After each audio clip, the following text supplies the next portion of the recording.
What happened to the behavior? Because when you go in front of a judge, you're not looking at your report card. He's looking at your behavior card, the charge. That's behavior. How you doing? This episode 4. Welcome to the TaeVi Visuals podcast, man. I got a special guest with me today, a very special guest. Just met him a couple weeks ago. My man, brother HAKIM, man, Mr. Life Skills Training. I want you to, before we get it started, this episode is sponsored by shoptaevisuals.com. Go get all your merch fashionable. You want to be comfortable while you out. It's 25% off with the code TVPOD. With the code TVPOD. Now, brother HAKIM, man, I met you at the construction program. For people who don't know, we're going to shout out LA Green Coast just because we there, and that's where we met. The first day I met you, I said, man, I got to get you on a podcast. Before the podcast was even started, before I even had an episode. And I wanted to do it because you speak to the youth, and you came in, you told us your story, and I want you to tell the people your story, started from the beginning, from where you grew up at.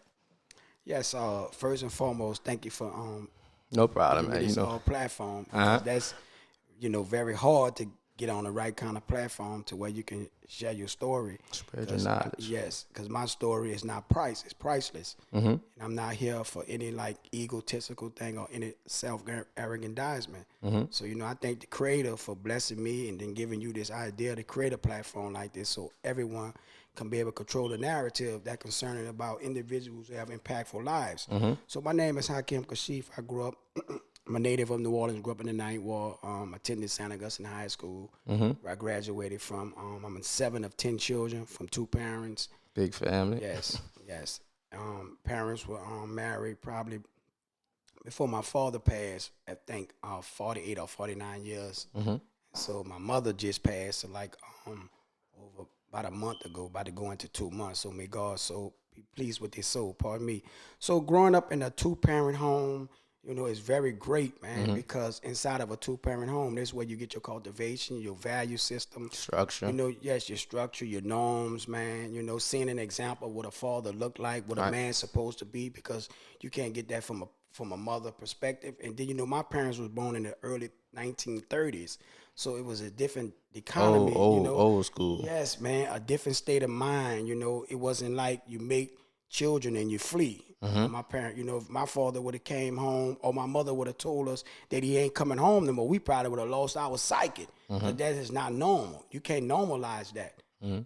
So growing up in that type of household, all of us attended private institutions, parochial schools that they are called. And so it was fortunate that, having a father like that, to have a vision to send us to a private setting. My youngest sister went to Holy Angels. And if you probably never heard of Holy Angels, but it was an all-girls preparatory high school before you get over the St. Claude Bridge. It was in the Ninth Ward, pre-Katrina. She was a graduate of 89. And and so that was a great look because it was a diverse school. There wasn't that many blacks attended at that school, predominantly white institution. Different environment. Yes, for school wise. Right.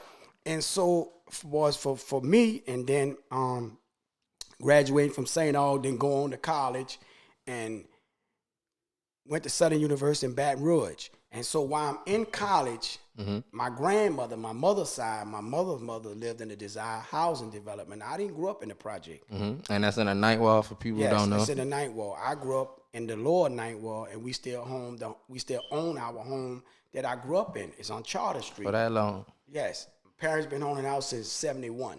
I was 3 years old. Because, my parents always told us that, generational wealth is when you have something like a home. You own something, you can pass it down. Yes. And so we still own the home, own the lot, round the corner, several other entities that my parents left us. And so anyway, something took place while I was in college, was a right thing, a right place to be. Because in high school, for me, school was the pipeline to college. Right. It wasn't school pipeline to prison. Right. This is some new stuff, post-federal prison coming on, I heard that. But when I was in high school, and before I left the street, it was, you went to high school, there was not no crystal ball of where you would end up in prison. It was everybody recruited to go to college or get some type of vocational training. Prison wasn't even in the scope. It wasn't even in the scope. At all. So for me, going to college, coming home on a weekend, prior to going to college, in high school, being at home 5 days a week, Monday through Thursday, but on Friday, when I get off from St. Aug on Friday, I catch the Galvez bus to the Louisa going to Desire Project. Hang with the homies. A whole different environment. A promiscuous environment. Now with that, did your parents know you was going there? Yeah, because my mother lives in the Desire. Oh, so you was going by the family, but you was doing other stuff. I was going by the family, but seeing other things. All right, but you ain't participating in them yet. Not yet, but the environment at home had a certain shaping on me. But that other environment I saw it was challenging. Right. It was a challenge. Seeing all kind of different they have discipline. Yeah, they have discipline. I'm going to all boys high school, but then I'm drifting, talking to girls, getting, because St. August, all boys structure, discipline, home life is structure, Monday through Thursday, TV out at our home at 10. Ain't no talking on phone. My father was a disciplinarian. Didn't play that. Damn. Yes, man. It's different from the day. Like I said, my parents, was really understood that the extension of their lives is through their children. You feel me? And so you represent them. That's how they look at it. Yes. So I'm going in the project. My father wasn't with that. At all. But the reason why I was going down there, because my parents was like originators of small businesses in the Ninth Ward. This is fact. First, we was like one of the first ones to have what they call like these trucks you see selling all type of things. We had one like that in the early 80s. Before people even thought of this. And you ask anybody from the Desire, they're gonna say, yeah, Jackie Truck, that was my oldest sister name. So what they sold? Man, they sold everything, bro. Sandwiches, everything. And we had a sandwich shop in front of our home in the lower Ninth Ward. Ask anybody this, man, because my dad was an electrician, he had this entrepreneurial spirit, this mindset. It's like his thinking was out of the galaxy because nobody was thinking about doing something for self in that particular time. They had other businesses, maybe. I just never saw too many. But everybody come was out just your working. home. Right. You know what I'm saying? They come out your home, like we say, man, we're going to supply the community, we're going to have a sandwich shop. It was like new to me. What? So I felt some kind of way about they got to work in the sandwich shop. Girls I like come to the sandwich shop. But I didn't know. No, but I didn't know because that's how messed up you be. Right, you want to understand that this is Subway in the making before Subway was happening. Exactly. You feel me? Didn't see the goal, the vision. So here I am going in the project.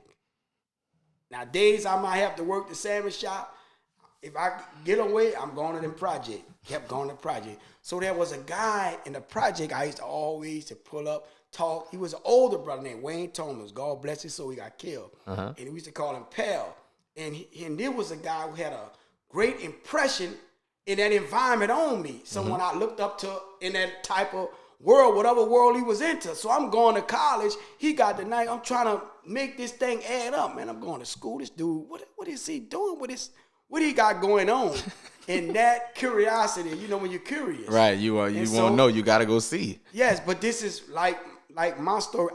The street didn't choose me. A lot of the young people or in the street choices. Life, I had options, man. I chose something that didn't choose me. Right. I wanted to be a part of that. It wasn't like my parents pushed me out. No, I grew up in a fatherless environment. My mother was struggling with all. No, I didn't. I don't know what that looked like, brother. So we said that on one of our last podcasts with a lot of dudes, a lot of street dudes, not growing up with a father, missing a father. How can you drift off when you have both parents in the household? Because I had both parents too, but because the way we drift off is we don't drift off like normally to drift off.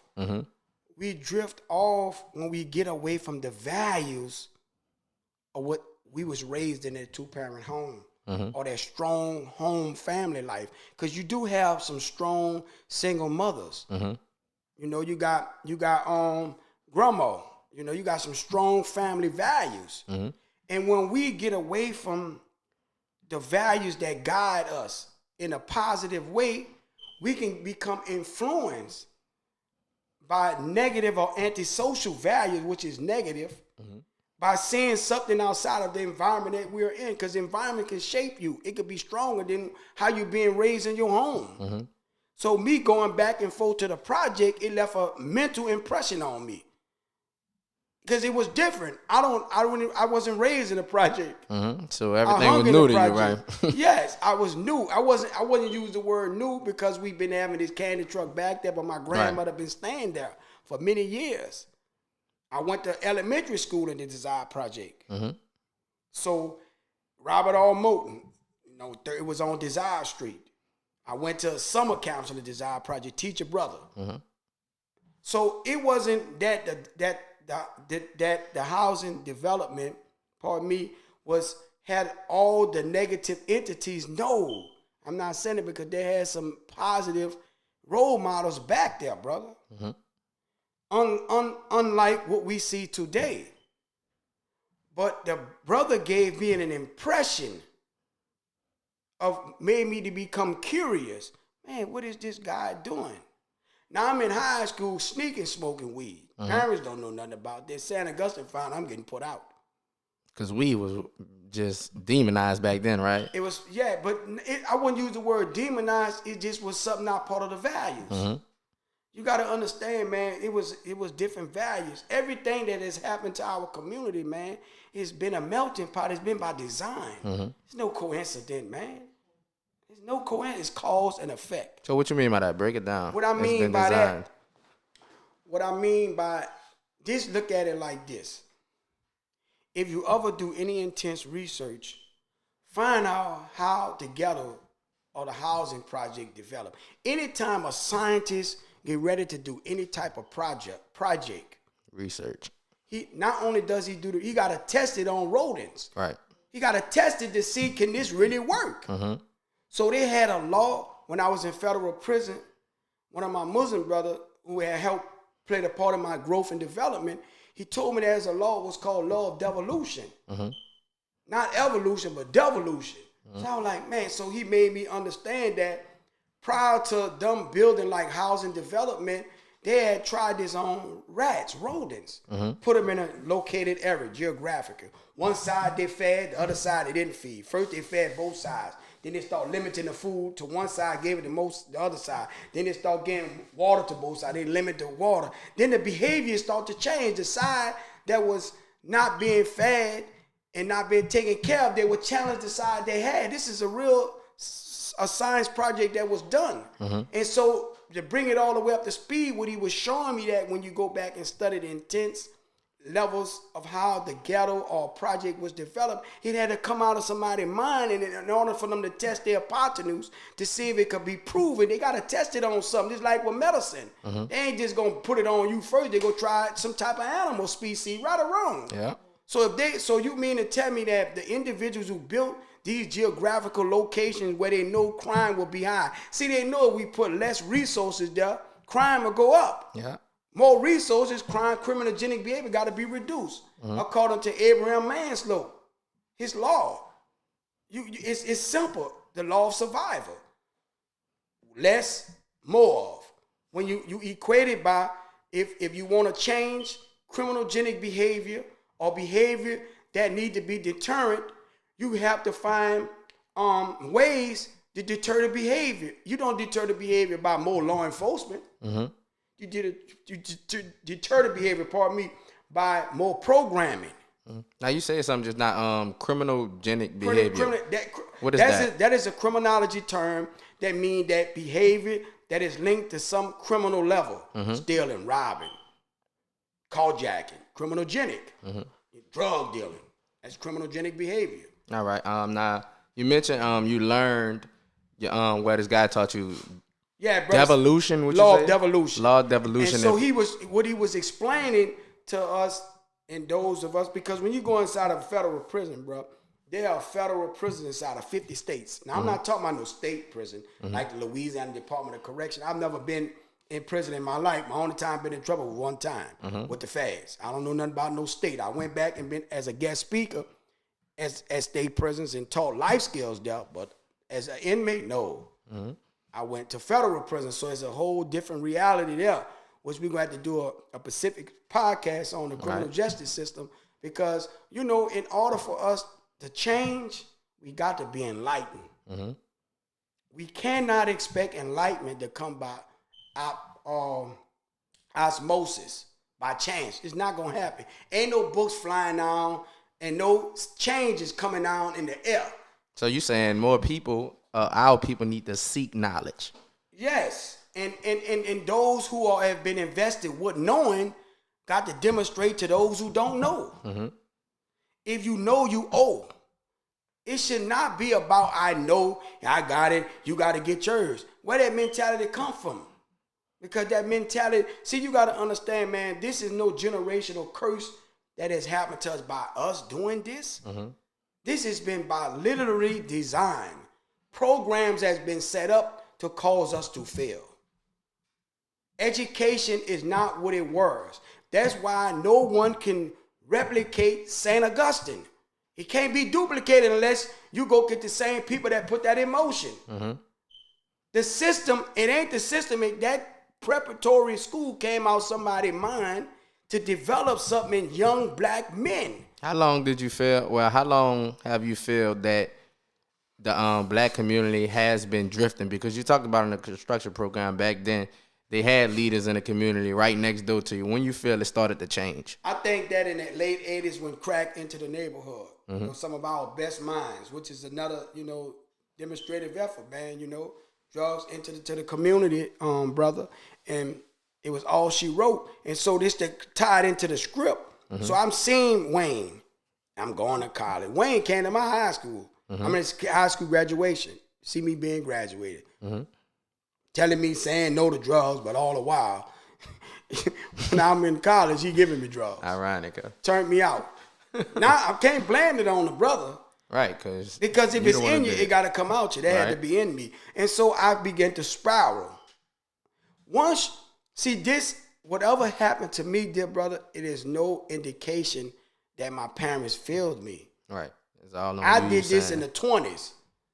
Now, they would have had an indication to show that my parents were not who they were if I was in and out of juvenile settings. Mm-hmm. You with me? Yeah. Dropped out of school, hanging on a corner, whatever the behavior that spiraled out of is no indication of my parents because they gave me the best hand. But you ain't even show none of that. You just had one incident that sent you to prison. You ain't have a track record before that. None. Never been in trouble in my life. Right. So it was all had to be part of a bigger master plan for my life. I would not be doing what I'm doing now had I would have not had that experience, dear brother. Now what you Something doing now? Something got to happen to us. Now what you doing now? I'm sorry to cut you off. What you doing now about the life skills and education, going to programs, going to prisons, teaching people about life skills? Where did that all come from? So life skills been around. Mm-hmm. Life skills is the skills that we need to help us navigate our life. That's my way of identifying life skills. So in a prison setting, the fast was the cell I was in, I turned it into a classroom. Mm-hmm. The prison became a university. So what you mean by that? What I mean by, if I would have looked at that place as being a prison, then it will develop for me to continue to be lapsed on to criminogenic behavior. So prison mentality. Looking for a plug, get institutionalized. Mm-hmm. So I fell in love with knowledge. Learning. Knowledge. Mm-hmm. And the reason why I fell in love with knowledge, I was walking past the chapel at a prison. Mm-hmm. And some brothers, I didn't know they was in the nation, that invited me, and I heard a speech by the Honorable Minister Louis Farrakhan called Let Us Make Man. Mm-hmm. Man, he was talking to me. Everything related to you, and he said, in order to you to make something new, you got to change the way it thinks. Mm-hmm. So I began to believe in the message. Hear me very well, brother, because the message was messianic. I don't view him as no civil rights leader. I view him as a divine man. This man gave me spiritual life, moral life, put me back up on my stupid by God's mercy, grace and mercy. And I can't be sitting on your podcast and making it seem like I read a dictionary and I got the way I am morally and spiritually. No, man. Mm-hmm. It was the teachings of the Most Honorable Elijah Muhammad taught by the Honorable Minister Louis Farrakhan, which most of us never even know about Minister Farrakhan. You feel me? Yeah. Because it's like his name have so much controversy around it, not because he is a man of negativity. No, it's because those who are in power fear him because what he has done for us to help us to see empowerment of self, take on righteous values, so forth. You feel me, brother? Put back that black is beautiful back in you. Nothing wrong with somebody standing up for you and I. Because if your leader come from the same world that has enslaved you, you're not going to have a great leader. Your oppressor cannot give you a leader. Your leader have to come from a divine scheme of things, which is another subject. But I'm just showing you how the evolution of HAKIM came about, the metamorphosis, what I'm an extension of. You feel me, brother? Because without me hearing that message in that federal prison, first time being in trouble, sentenced to 21 years and 10 months, which is 22 years, that you got to do 85% of that. You feel me, brother? Never been in no trouble in my life, so I had to make prison into a university. How is that adapting to that, never been in trouble in your life, and going and hearing that judge say 21 years, brother, how your emotions is brother, at that time? That day when I was sentenced, to, brother, I sit back and said, ain't nowhere in the world, bro. I've never been in trouble in my life. Now, this was during the time of the Clinton administration under those draconian laws. The crack law, which was the black law. You know, we'll be disproportionately sentenced at a lower rate than any other body, black and brown people. That's a fact, man. Yeah. We only 12.9% of the population, rounding off is 13%. How can we be filling up all these jails at a high rate? Meaning something has to be going on with the system has been designed. It's working. It's working how it's supposed to be working. It's working to benefit those who set it up. Yeah. And it's not working for us. So I had to adjust, adapt, and overcome. It was in a hostile environment, brother. Had I would have never found Islam, man, I don't know what would have happened to me in that environment. How long did it take you to adapt? And like you said, when you walked past the chapel and heard that, how long did it take you to do that and start seeking knowledge? Did you do it right away? Prior to me going to prison, I used to go to the mosque. I was reading books. Real talk, brother. You ask anybody that knew me, brother, I was like reading books. Then it's just that it was a gap because when you know something, you got to do something. You feel me, brother? Yeah. So the character was questioned. The morality was questioned back then. So going into this environment, having to adjust, adapt, and overcome, and hearing such a beautiful message. It wasn't just that message that day. It's a process because God is the agent and author of all transformation. You feel me? So the transformation was more than an epiphany for me because many people don't go in these environments, dear brother, and wake up. They stay in a mental, moral, social, that state of mind. And they come back repeatedly, keep going back and forth to prison. And people be saying, man, what is wrong in there? No, it's something wrong in their mind. Because once you change your thinking, brother, that's what I learned. Your behavior, it goes to, like I teach y'all, the behavior change model I developed. All I did was, I didn't have to reinvent the wheel. I went out there to saw what was working, was not working, and I applied it to myself. Like you doing now. How do we know the podcast could be successful? You had to try it. You ain't got mics. You and your queen got the camera. This came out of your mind. Yep. The mics was already here on the planet. You didn't have to invent no mic. You had to invent your script, how you going to bring out your podcast to reflect what y'all want it to be about. You feel me? Yep. So it was the same thing with the behavior change. I had to try it on myself. I had to change the way I think. Like the minister say, change the way you think. And I began to take on knowledge, read books. You feel me? And then I went to change the things you do. Because once knowledge hits your mind, it's like the light of the sun. It's like light striking your thought process, causing a revolution, making you turn according to the knowledge that you're ingesting. You feel me? So after you ingest this information, the things that you used to do, you don't want to do them no more because you got a new mind developing you. You feel me? And then the people that you once was around, you're not going to be around no more. And the places you have attended, you're not going to go. That's why I don't smoke weed no more. I don't drink no more because my mindset has been changed. Yeah, you now, don't if do I that had the no old more. mind, I would be doing the old things, being with the old people in the old places. You see it all the time. A brother don't have to go away to prison to change. I'm not saying that. But you look at in our community and individuals in our lives, and we could question and say, why Uncle Joe can't change? And he ain't never been to prison. He keep doing the same thing. You know why? Because he have not taken on a new mindset, a method on changing his thinking. Your thinking your behavior only gonna change when your thinking change. Thinking controls behavior, not behavior don't control thinking. So once light entered into the mind, it has to cause a revolution.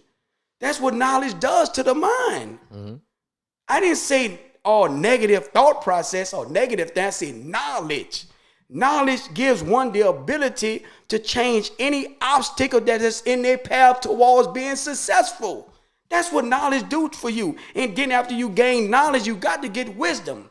Having the ability to understand and having the ability, to use that knowledge to benefit yourself. That's what wisdom is all about. It's no sense for you to have knowledge and it ain't benefiting you. And then you got to have understanding because you got to be tolerant of other people's process to change. Because it's a process. And it was a process for me, brother. This didn't happen to me overnight, brother. I was in prison almost 2 decades. Come on, brother. So I read many books. I did everything that they said couldn't happen for us to change in that environment. And I turned that environment into a learning institution for me. So if I was in Atlanta, I would say I was at the University of Atlanta. Atlanta got universities. If I was shipped to a prison in South Carolina, I'm saying I'm at the University of South Carolina. So the cell became a classroom. And the prison became a university. I don't care what everybody else perception had of prison. Dude would be like, I'm locked up, I'm free. Because they cannot control my mind. I'm never gonna let nobody lock my mind up. I got the key. Knowledge is the key to unlock the mind, Minister Farrakhan teach us. So I use knowledge to unlock my mind. I made my space the place to be according to what I was gaining. And the greatest of all knowledge is the knowledge of yourself, brother. Which is the same as the knowledge of God, man. You must know who you are. Exactly. If you don't know who you are, you don't know where you're going at. You feel me? Right. So that place for me, prison to me was a good place. Even though prison, it was a bad experience, but it produced good results, I should say. As one of my mentors, Brother Norris Henderson, always say, Brother HAKIM, because he did almost 30 years in Angola. You'll never believe that. He runs an organization called Vote, First of the Ex-Offenders. Man, he does so much, man, work in our community as well as New Orleans, throughout all other states, man, concerning reentry, having ex-offenders to get their voting rights again, etc. He's one of my mentors, and he always said, Brother HAKIM, prison was a bad experience for you, but brother, it produced good results in you. So that's who taught me that. Made me understand that, you feel me? So to some, prison model was bad all the way, and it produced bad results. For me, it was a bad experience, but look at the results that it produced. My mind was developed inside of the womb of a prison, brother. God had to be working on me in there.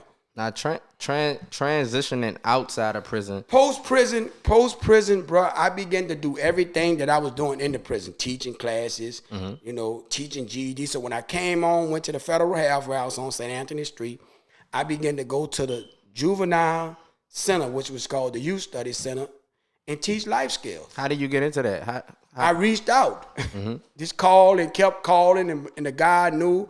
One of his brothers went to Southern, and he let me came in there, and I went to talking to you, telling my story. My case manager came at that time because she didn't believe, because most people come out the halfway house, come from home from federal prison to the halfway house. Halfway house like an extension, the next step before you go home, which is another discussion, because the halfway house is another scheme to get money out you. And I'll tell you, when we get together again, that part two, because we're going to go dive deeper into the criminal justice system. But what thing about our minds, knowledge have regions. So the mind have regions, so we got to build it up. All knowledge start from a basic foundation. We can't start way up there, and we never started on the ground. So we're on the ground now, working our way up. So from the halfway house, her name was Miss I can't recall the sister name. But she was a middle-aged woman. Man, she was very nice, and it shocked her. She said, what do you want to do? I said, well, I was telling her the things I wanted to go back to college. So she raised her head up to look at me. Go back to college? I said, yes, ma'am. Shocked her. She don't get that. Yes, that but answer at that too many particular times. time, I just was saying I wanted to go back to college, but I had some distortion of views about going back. But anyway, I went to go and teach life skills, teaching the life skills, right? Refining the work, right? Keep working.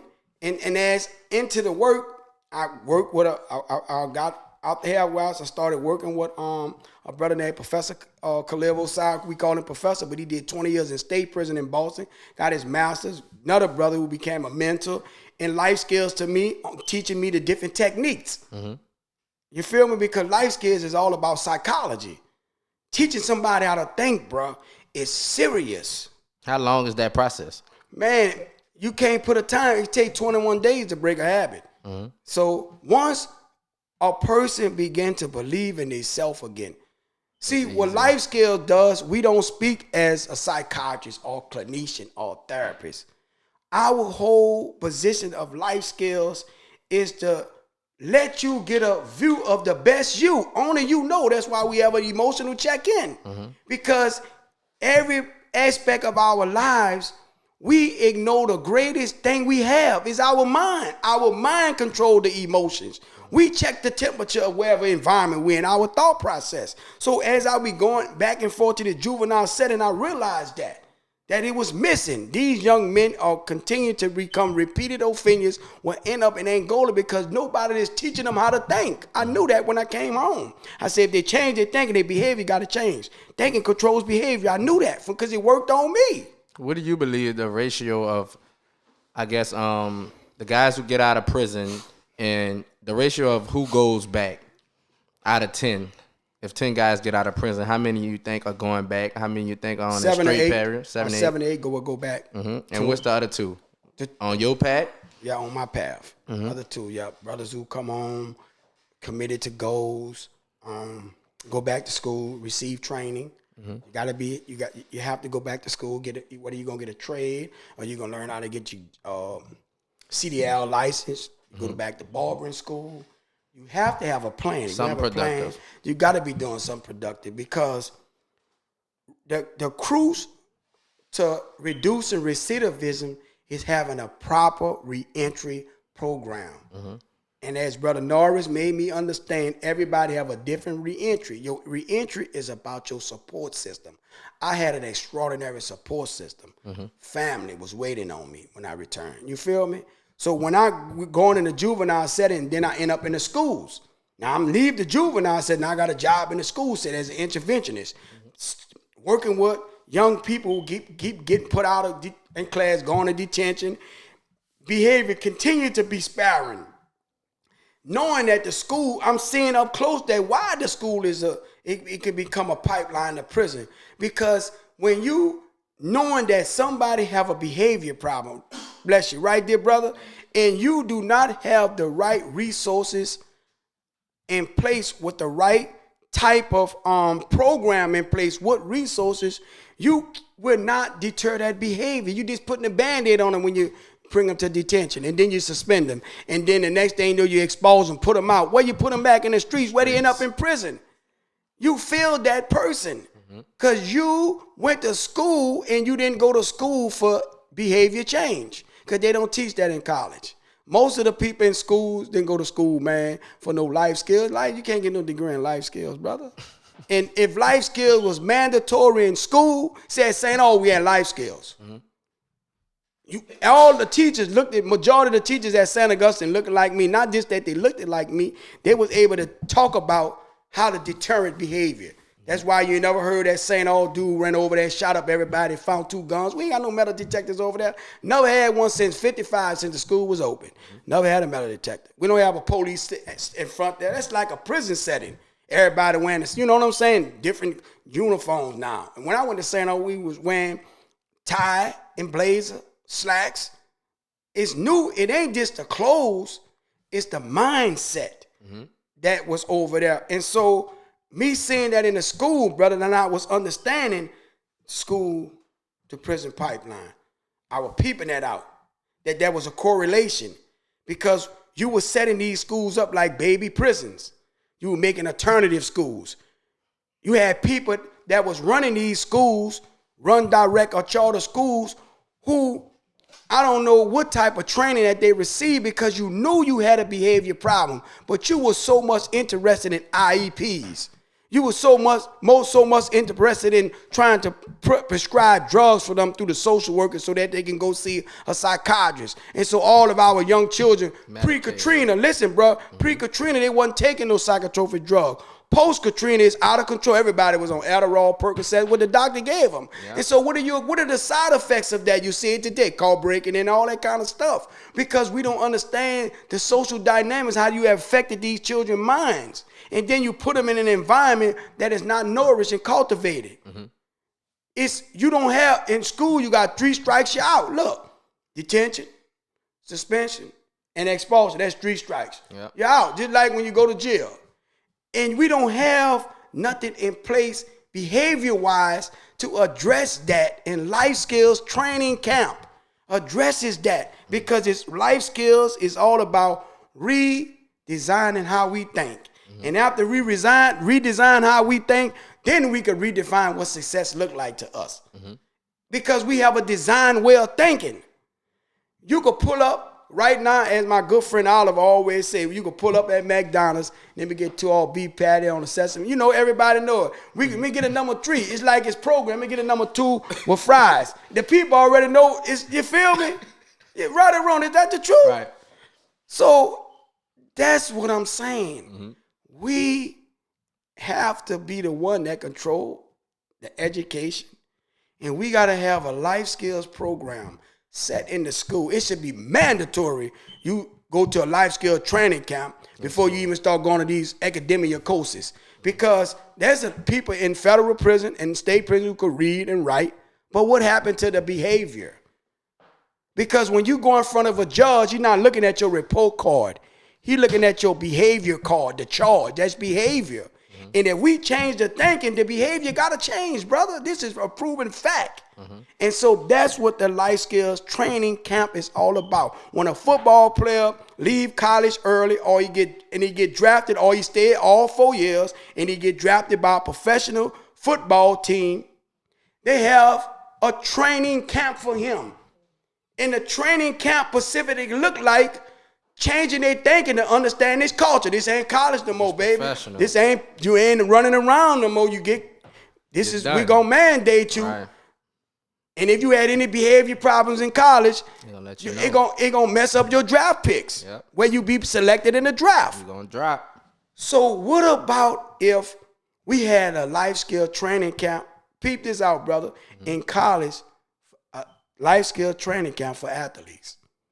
We won't have athletes getting caught doing anything criminogenic wise. Do you think that'll be successful though? With all the athletes in college? Yes, brother. Yes. Because know how I know? No one ain't doing it. That's how I know it could be successful. When someone ain't doing something and you start doing something that nobody ain't ever done, they're gonna make it successful. Why you think nobody ain't doing that? Because that's not important to them. Per se, money. To that entity. That's not important to them. But they're losing stock, because if a star player get in trouble, the jersey, they ain't selling it no more.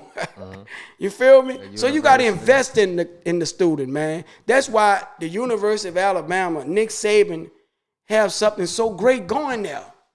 You don't hear too many Alabama players getting in trouble, right or wrong, brother. Nope. Because he not only invested in how fast they can run with the football, he had to be some type of training camp of life skills, something going on in their minds. Ain't just him saying, I don't want y'all. No, he ain't none of that. He bringing in people in there who would invest in these student athletes. It's the same thing in high school. We have to have life skills training camps in high school. A freshman, it should be mandated that a freshman that goes into high school, he should have a whole year of life skills training camp. And we would see his trajectory for the next 3 years, and we would guarantee that he won't get caught up in any criminogenic thing, because we're working on his mind now. We're not going to wait till something happened to him and then put him in there. This is a preventative solution, brother. And then we have a life skill training camp for those that are already incarcerated. And we got to go in there. We got to change their thinkers, because when they come out, you can't come out the same way. At all. And then we got a life skill training camp for reentry, people that return back from prison. And then we got a life skill training camp for professional people who go to college, get a degree, and they get caught up in criminogenic activities, smoking weed, hanging around with people stealing hotties, and you got a whole degree. You got 2 earrings in your ear, your call 10, and you bumping down the street King Von. You got a gun underneath your seat, ain't never shot the gun yet. You a whole college graduate. Working at one of the schools. You feel me? You in all the clubs, on all the gram. I'm out here with the burning and I'm out here. You a whole school teacher, you a whole college student. You ain't supposed to be doing nothing like that. Something is wrong with your thinking. I got to change that life skills training camp for you. Now, And then we need to have life skills training camp for people who service our children, like social worker need to come to the life skills training camp. Because if I'm changing their thinking, the social worker got to change their mindset, how they view you, how they value you. Because if they look at you as a paycheck, then they only going to get a profit. I'm about results, brother. I don't care nothing about a position. I'm about the results. When you get the results, if your lights went out right now and something was wrong with your switch, and a guy walk in and turn and fix the switch and turn it on and leave, all 3 of us gonna say that was an electrician. We ain't even gotta know his name because he performed the work, right? Right. So that's what I want to do the work. You feel me? I want to turn on the lights on their mind. I want to be an electrician like that. Facts. Now, I want to talk about the black community because you mentioned like the guy walking around stealing hotties and weed. Do you feel weed is a detriment to the black community? Yes, and because why? let me tell you why. Because if it wasn't, why we not being successful then? Those who smoke weed, you tell me that it helps you think, and if it does, well, why you not producing nothing? You got to prove me your research. Do the math. The math don't lie. Show me. Proof is in the pudding. And mama said, you won't know the proof of the pudding till you try that pudding. You got to taste it. So I need to know, if you tell me that I'm drug free and you are not, and you're going to be more successful than me, well, show me then.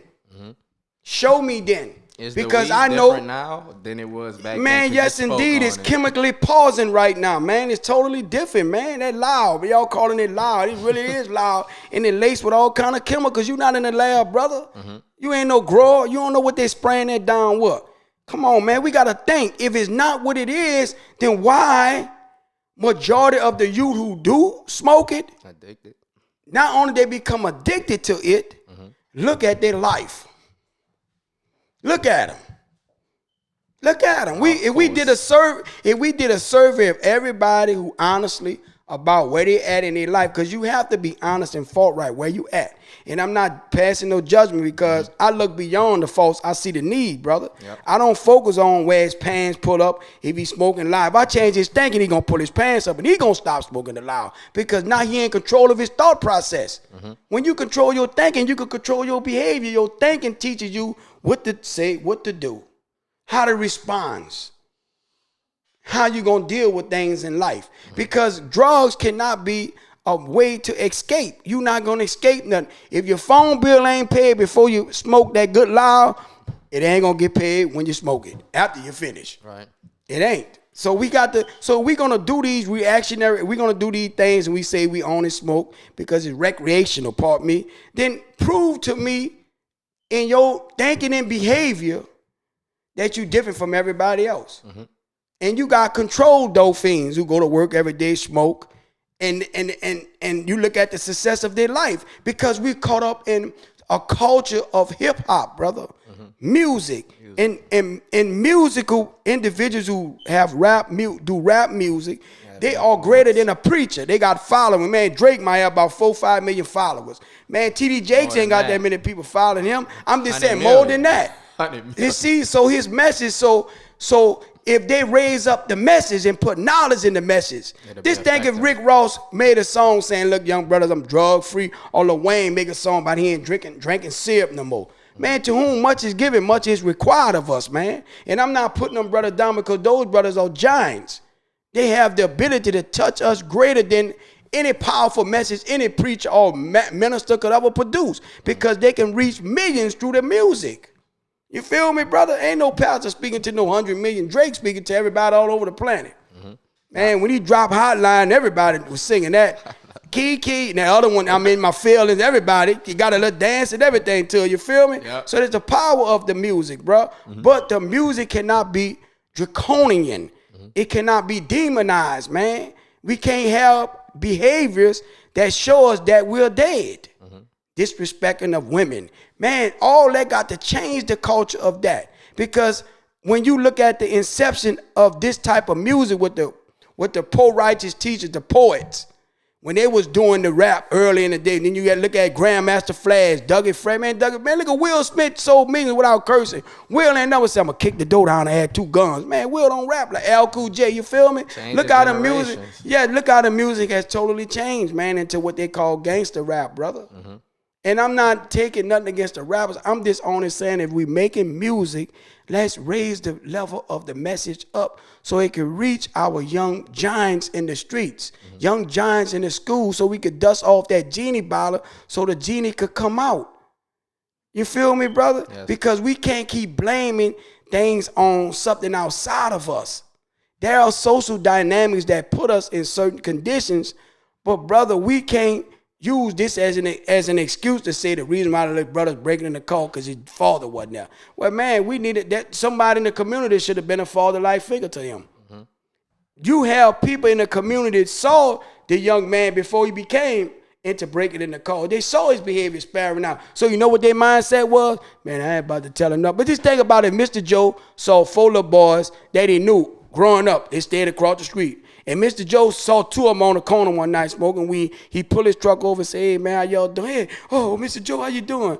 Oh, what y'all going to be doing tomorrow about 12 o'clock? It's Friday. It's the weekend. They off. Oh, come on by Mr. Joe got a little garage. They know Mr. Joe be fixing on lawnmowers. They see Mr. Joe always working. Mr. Joe said, y'all come over and see me tomorrow, man. He don't even tell them nothing about no weed. They go about Mr. Joe out. They see Mr. Joe got some chairs set up in a circle. Mr. Joe said, sit down. I just want to talk to y'all, man. To see how y'all doing. Have a little refreshment from.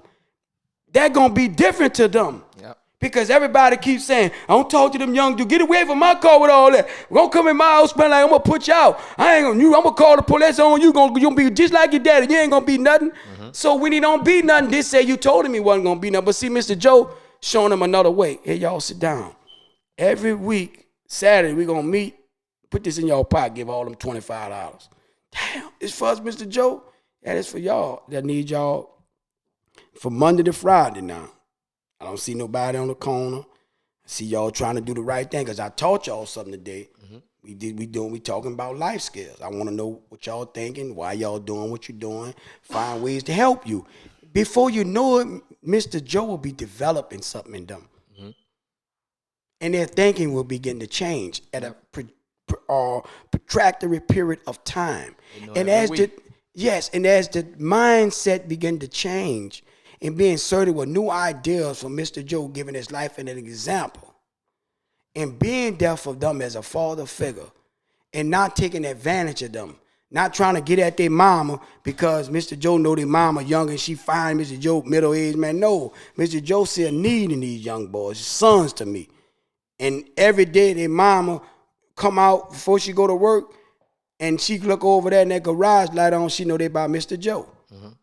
He ride when he come home from work. He pulling up, going get them, helping them get their school stuff. He developing something in them. He's showing them a better way. That's what we have to do. But we don't have a lot of Mr. Joes. You feel me? And we have some Mr. Joes that see our young men spouting and they won't call them in.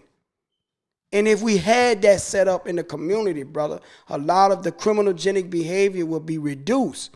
Because we would be supplying a need. We would see the young men needs, not their faults. Because beneath all that criminogenic behavior, divine lies in them, brother. With the right knowledge, they could stop what they're doing. And I'm invested in, I believe that you can change with the right body of knowledge. Once knowledge inserts their mind at a protracted period of time, it takes on as a revolution, we call it. The mind turned that, it turns, the knowledge makes the mind turn a certain way. Like light strikes dirt and causes it to rotate 1,037 1/3 miles per hour. It don't lie, bro. It works. I'm a living proof of it. There's other individuals that have living proof of this who changed their thinking. We got different methodology of what we inserted into our mind, but it had to be some kind of knowledge. We wasn't reading no Donna Goins book, how to be a pimp or a player. Now, you ain't going to change. You can come on and be a pimp or a player. Whatever you feed your mind every day, that's what you're going to become in behavior, brother. Now, a lot of people don't know this, that you also work for the mayor of New Orleans. How did you work in one of the mayor's programs. Well, partner. Cure violence. Talk about that. You know, cure violence is a public health approach to violence. Deal with high-risk young individuals who have been shot or been subject to being shot, individuals who carry guns, a lot of trauma, which is we're trying to change the social norms. We first identify what high-risk individuals, and then we detect that, because we could detect it because some of us that work and do this kind of work, we live that kind of life. Right. And then we have to change the norms. But what I've done, because that's just something I'm doing, that's not what I'm involved. I'm involved in these life skills. I'm doing that. But life skills training camp is where I'm at. Because once you get into cure violence, something has happened already. I'm trying to stop you from even getting into that realm. Before that happens. Yeah, before the guns, I'm trying to get you away from that. Life skills training camp, man. But the work is great in cure violence, changing many young men's lives, man. But I don't like that. I won't say not the kind of work. I don't like to be in that type of setting, meaning like this. I don't like to see young men laying in beds that been shot up. And I know that the community has filled them. You feel me, brother? So how is that when you get that call and you have to go? Man, it's when I'm on call, it's bro going in the hospital every day and seeing young men, bro. That's a hell of a state of mind. Young brothers, man, that are brilliant, man. You know, brilliant. I just saw one of the little guys that was in the life skills training camp with a peer support group I call, but where we teach the life skills training camp. I saw him go to one of the schools. Saw him in the hospital last week, and I had to tell the little brother because he was not really about that kind of lifestyle, man. And I told him and his brother, this is not what y'all about. Why would you won't come to school and embrace that type of mentality? And then let me know that he was not being raised properly. See, one thing is to have a two-parent home. It's a whole nother thing, brother, to be demonstrating what a two-parent home is supposed to be, or one-parent home, because there's no indication of knowledge that, research that says that if he come from a strong one-parent home, he won't be successful. No, man, you could be successful with that one-parent home and have strong values. Yep. You know, got two-parent homes that's this. Yes, but in the most overall of research, two-parent home will produce more successes, more wins. Balance. You know, just being honest with you. You know, but the work at Cure Violence is great, man. But I'm doing this independent of the organization. Life Skills Training Camp. Life Skills Training Camp is you. Something I created. This is my lane. Life Skills Training Camp. Now, I saw a topic on Twitter. I don't know if you got a Twitter or not, but it had a post on that says the police in the black community police the community, and other communities they protect the That's community. right. How do you feel about that? That's the truth, because our DA-elect, Brother Jason Williams, said that. We can't have that like that. We can't have the police protecting one side of a city and another side they policing. That's imbalance. You can't police your way out of criminogenic behavior, brother. But you're going to build a prison everywhere. You're going to have prison when you walk out your door. Man, that's a jail over there. Don't go over there. Come on, man. Come on, brother. When I was growing up, that officer friendly. He ain't friendly no more. That's a hell of a relationship, man, between our community and law enforcement that must change. I was just about to say, do you feel it's because with all the things going on politically and the change of president yesterday, I believe, do you feel it's a bigger gap between the black community and the rest of the world? Not even just the police, just the black community and the rest of the world. Yeah, brother. When you look at just at the economic or socioeconomic gaps, man, it's out of control, brother. Man, in order for anything to be proven to us, not just in word, that you apologize what has happened to us, what your ancestors have done to us, you have to set means to repair the damage that has been done to us, brother. That's what reparations is all about. And we can't have conversations about side away from reparation, because it don't mean just giving us just any money, because the debt is so great. We own the world. If you gave us what you really owe us, because we really literally built this country economy up on the backs of our ancestors. Man, that's a hell of a thing. A man working to can't see in the morning, that can't see at night for free. Not for 2 days, for almost 200 years. Brother, come on, just think about that. If you work for me for 20 years, you and your queen work for me for 20 years, and y'all were not getting paid, would I be rich? I'm going to be rich, right? So that's the same thing. So, yes. So when we look at this economy, man, we got to just be honest, brother. You know, from the credit, from the bank loans, everything, when it comes to us, is always an excuse. And so that got to change, man, because damage really has been done to us. This is a generational thing that it took place to us, man. Real talk, man. We're not the way we in this condition because we was born this way, man. Something has happened, bro. And we're going to have a segment, me and you, dear brother, to talk about what literally has happened to us, because we have to break the psychological chains of slavery that are on our minds, man. Real talk, we got most of our people who believe in the body politic. I'm an intellectual, man. In my heart and in my mind, government is never going to solve the problems of black people or brown, let alone their own. We already see that. Politics say one thing and do another thing. And I'm not about to sit here and judge the president-elect, because you have to judge somebody when they have passed this physical life and gone back into the earth whence they come.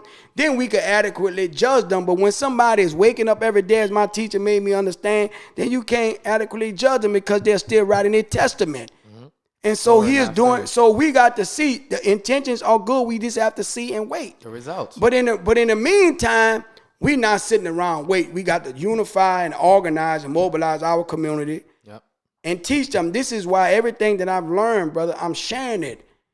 I'm sharing it because it's not to me about whether or not a brother just have a means to an end or being able to take care of himself and his family. The most important thing is his mental health, what condition his mind is in. Because if his thinking is right, his behavior going right. And then the other social, economic things that need to happen for him going to be happening for him when he latch on to knowing that I have to find out something creative that I can do. We can't have every young brother in the hood, in the neighborhood, or the community, whatever name we describe where we stand, talking about I want to be a rapper. He ain't even got a mixtape. He don't even have a studio, but he want to be a rapper. Every young brother, I'm going to the NBA. He ain't never shot a basketball in his life, never even played Lil League, AAU, or nothing, but he going to NBA. Man, that type of stuff got to stop. What you want to be when you grew up a football player? Man, when we was growing up, man, I was, music, bro, because that's all they see is psychological imaging. If that's all you see, that's all you could be. Right or wrong, if you came out of your house, the physical environment, but the environment is, the real environment is your mind. And no matter what physical environment you go into, and you keep seeing the same thing in your mind, fed every commercial, dude laying up, running track, jumping, hollering, making people laugh, entertainment, then that's all you're going to think. That's your realm of human possibility, but it's not. Because when President Obama became president, the genie was let out. You could be whatever you put your mind to. And that's how we got to think, man. We got to stop thinking mediocrity, you know, basketball. And I'm not knocking because we have brothers who was able to use their craft to do some big things like LeBron James, Magic Johnson, etc. You know what I mean? But every brother in the neighborhood is not, because we need to go see this documentary by Mario Van Peebles that produced and did work on New Jack City, the movie I always tell y'all about. And you go back and look at this documentary when you and your queen get a chance, and the audience that listening, it's called Bring Your A Game. And listen to how Sean Jones, Ice Cube, and other athletes tell you what the A game is all about. What bringing your A game. You have a greater chance to becoming a doctor, a school teacher, an engineer, a chemist, a biologist, than an athlete, a singer, and a dancer, and a rapper, and a track star. You have a greater chance going to law school. So we got to inject that back in our children's minds, because if they keep thinking like that, we will prove the psychologist's theory of school the prison pipeline. Because there's a correlation, and the reason why it's like that to get it back, because schools do not have an individual behavior plan. The schools, according to their own philosophical way they do things, is called PBIS, Positive Behavior Intervention Support Services. So it's a school-wide thing. So you're supposed to know who in your school. You say you got a one app, but the one app ain't checking for if he went to the youth study center, if he been in trouble, did he got put out of other schools. If you see all these type of behavior problems, he need to be in a life skill training camp. You shouldn't be trying to tell him, well, you got to take math this year, you got to take Spanish tomorrow, or you got to see your speech therapist, and none of that gonna stop him from continuing to be in that criminogenic mindset that he's in, or whatever type of behavior that we need to deter him from. That the school is not designed to deter behavior. You got teachers that work in the school system on Friday, they go on a happy hour before this pestilence came. Before coronavirus, they in happy hour. You got school teachers saying, I can't wait to go smoke me a good one, bro. They trying to get out of school before the students now. And they not even changing no behaviors. And now I'm speaking like and saying that all teachers are like that. But it's a lot of the some, brother. Because if we went around the school, brother, and we ain't got to ask, we just watch behavior. Because my teachers say behavior tell you everything. Don't pay attention to what the people say. Watch what they do. And you could determine who they are by their behavior. Because behavior is dictated and predicated by thought. Is the cause of it all. How they thinking? How they thinking, brother? Nah. On this podcast, this episode 4, we like to, before we even leave, we like to get to the business aspect on each episode. And Life Skill Training Camp is a business. You want to buy a building and get students in there and get them in there for 6 months to a year, or whatever you need to do to get them right. Talk about your future plans of investing in a business for the Life Skills Training Camp. And so right now I'm currently on an educational journey, brother. I'm working on getting in Loyola Business School. I will be in there this summer, God willing, because all my paperwork, I turned in some information. It was delayed, and they, school had to keep moving, but I will be in the summer program. And so the real reason why I'm going to obtain this graduate level degree is because to polish myself better in doing business, how to manage business. So when I leave that university, that's prestigious university with that MBA, I'm going to be able to create social networking, build relationship with people from different parts of America who are going to help me in the life skill training camp that I'm trying to produce, which I know I'm going to win with. Right. Because at the onset of all this, I cannot liberate nobody if I'm not liberating myself. So I got to invest in me. So me going back to school, I'm constantly investing in self-investment. So once I get the MBA and work in spaces career-wise so I can know how to utilize the master business administration part, managerial skills, analytical process of doing things, you with me? Then I can be able to form my next level plan, which is building more of an economic base so that I can build my business brain of that building, right? Right.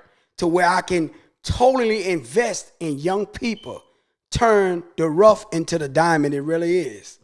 Now what's and that would look like, instead of just me going to them, they will be coming to me to where they will stay. They want to come there. They want to stay there for a whole year. They will stay there. Not a boarding school, not a prison. Because while they learning life skills training camp, they're going to have the social worker that'll help them work out their social affairs. We're going to have the right mental health people that'll make sure that their wellness, they're taken care of. The right type of nutritionist feed them the right foods, right? Good exercise plan for them. And they're going to be learning a career, a trade. Or a university will be coming there to set them up. Because we're going to do this right, like a assembly line. When you go, and think about this. We all like the Oreo cookie. Just look at this example. And if we went talk to Nabisco, the ones that created the Oreo, right? That's the company. And asked them what the process looked like. So the guy will bring us to the factory, right? Yep. And they going to show you the assembly line. The one that's doing the dough ain't going to be the one that's putting it in the bag. Nope. The one that's doing the dough, that's the beginning. Everybody the got baker. a specific job. And that's what the same thing about life skills training camp. I'm changing their thinking. We got to pass them on. You change their thinking, you got to have something for them to do productive. Yep. You can't change someone thinking and send them back into an environment and that's unproductive and no resources. I'm not going to do that. And even if we don't have it set up that they can stay, I'm going to make sure that they can see what they can become, because I'm going to put the right people not in front of them talking to them. They're going to invest in them. Real mentorship, professional mentors who thinking has changed so they could be on the same page with each other, because life skills is forever. It's ongoing. And so that's where my mind is at, brother. And I envision that, and that's going to come to pass, because I'm going to have that building. And I can see it already at the top. Life skills training camp. I come talk. Talk there. Anytime you're going to probably be working there. Because I'm going to have life skill training camp for young men that the schools put out. They don't want them no more. Life skill training camp from home life. Mama don't want him to go. He had his mindset messed up. Life skills covers every aspect of a community, brother. It's a holistic approach. You feel me? This is organic and this is new. This like y'all young brothers said, it's that wave that new. Man, I got a wave going right now. Thanks. Because there ain't nobody talking about life skills training camp, redesigning how we think. Nope. Nobody, brother. So when you hear this thing about, man, they come from Brother HAKIM. Brother HAKIM, episode 4 of the TaeVi Uals podcast. Any last words for the fans? I just want to let y'all know he gonna be on here often. So like we got Black History Month coming up next month. He gonna be on here probably a lot. Brother, I need to be on here because this right here is a comfortable platform for me. I see you. See, I don't want to be on those platforms and it's time driven and they got other agendas. Because if the agenda is to free our minds, then that's what this agenda got to be about. And then it got to come from the youth. See, it got to come from you. We got to revolutionize the youth. If it's coming from you, because I want to close on this, bro. Our young people, this Joshua generation, they are the greatest generation that we have ever produced. People think we crazy. My teacher said, you know why? And he explained it, because they're fearless. They don't fear nothing. But he said they just behaving the way they act because if we give them the right guidance, then they will be who they are born to be. And that's what our open enemy knows that, brother. A lot of innovators, a lot of creators, man. Once again, it's the TaeVi Uals podcast, episode 4. Special guest, Brother HAKIM. He gonna be on here more, man. And we out. Yes, sir. Thank you, brother. No problem.